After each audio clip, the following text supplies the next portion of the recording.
여러분의 지속 가능한 머슬 창고입니다. 최근 조회수가 200만이 넘어가는 쇼츠에서 논란이 되고 있는 것이 하나 있습니다. 바로 운동과 탄수화물, 단백질 식사 순서 관련하여 의견이 제각각 다른 것인데, 종국이 형의 선 단백질, 후 탄수화물 관련하여 각자 다른 의견을 갖고 있다는 것입니다. 이는 우리의 운동과 식사가 상황에 따라 달리 적용될 수 있기 때문에 의견이 다른 것뿐입니다. 따라서 운동 전 후에 탄수화물, 단백질은 어떤 순서로 어떻게 먹어야 하는지, 이는 각자 취향과 목적에 따라 다를 수 있겠지만 한 가지 방법으로 딱 정리하여 말씀드리겠습니다. 선 탄수화물, 후 단백질. 실제로 운동을 업으로 하는 전문가 및 선수의 경우에는 운동 전 탄수화물 위주의 식사가 운동 퍼포먼스에 도움이 될 수 있습니다. 하지만 이는 일반적인 사람들에게 해당하는 부분이 아닙니다. 일반 운동인 기준에서는 운동 전에 무엇을 먹느냐보다는 탄수화물, 단백질, 지방이 골고루 포함된 식사를 3-4시간 전에 먹는 것이 더 중요합니다. 소화 위장 장애가 없는 상태, 소화를 끝마친 좋은 컨디션에서 운동을 하는 것이 우리에게 더 효율적이기 때문입니다. 그렇다면 운동을 하고 나서 탄수화물, 단백질 섭취는 어떻게 해야 할까요? 선 단백질, 후 탄수화물. 실제로 운동 후에 탄수화물을 섭취하는 것이 오히려 단백질 절약에 도움이 되고 적절한 골격근을 증가시킬 수 있습니다. 따라서 운동 후에 탄수화물을 챙겨 먹는 것에는 문제가 없습니다. 다만 우리가 하고 싶은 것은 탄수화물을 너무 많이 먹는 것을 방지하고자 하는 것이죠. 우리는 어차피 운동 후에 먹고 싶은 것을 대부분 먹을 겁니다.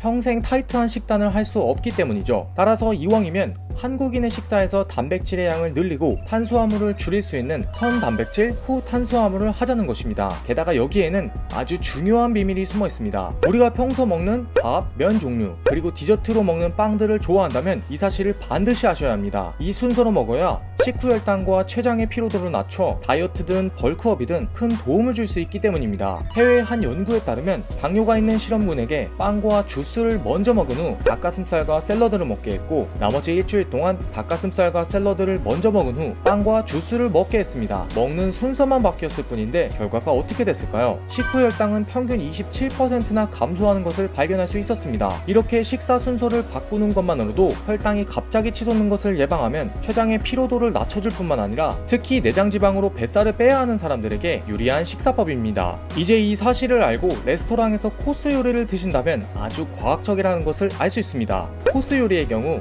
에피타이저, 샐러드, 생선, 고기, 파스타, 밥, 디저트 순서대로 나오는 경우가 많습니다.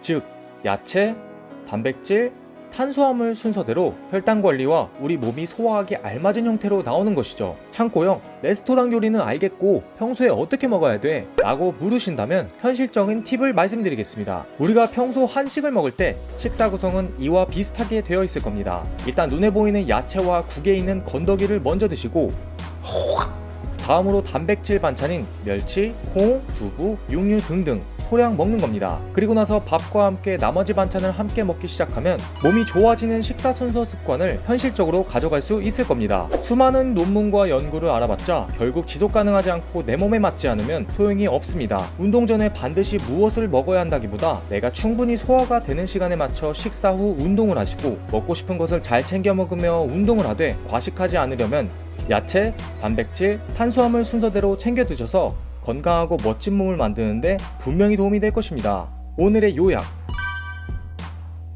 구독과 좋아요를 누르면 도움되는 영상으로 유튜브에 다시 뜰 겁니다.